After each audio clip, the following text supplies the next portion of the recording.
Look at this map. This is Australia. It's massive, roughly the exact same size as the United States. But something is wrong here. 90% of the entire population is crammed into this tiny green strip along the coast. The rest, a continental ghost town.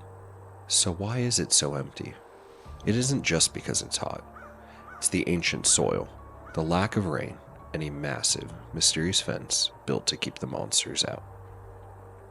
The problem starts with the mountains. Running down the entire coast is the Great Dividing Range.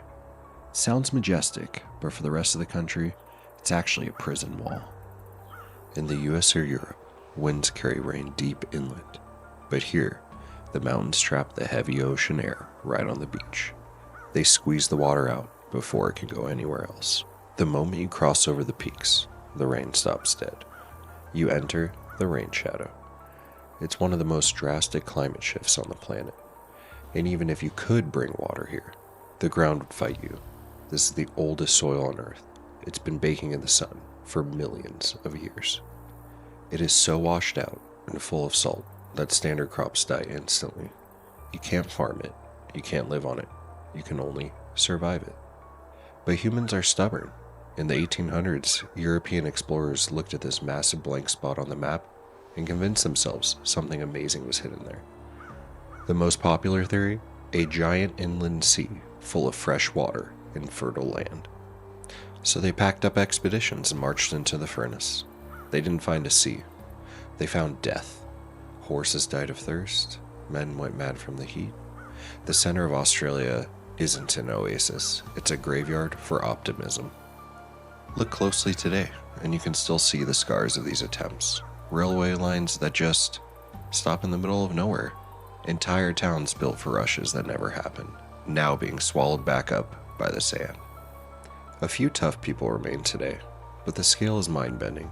Take the Anna Creek Cattle Station.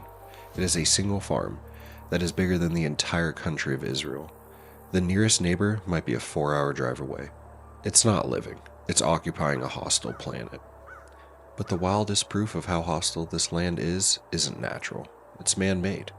To protect the fertile southeast, Australians didn't just build farms, they built a wall, the Dingo Fence. This isn't a farm fence, it is one of the longest structures ever built by humans. It is over 5,600 kilometers long. That is longer than the distance between London and New York City. It artificially splits the entire continent in two. Side A is for sheep and civilization. Side B is for the wild dogs and the empty desert. It costs millions of dollars a year just to patch the holes.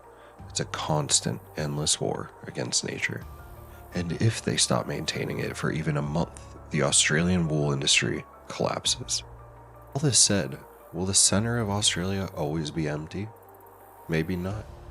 Today the emptiness is becoming an asset.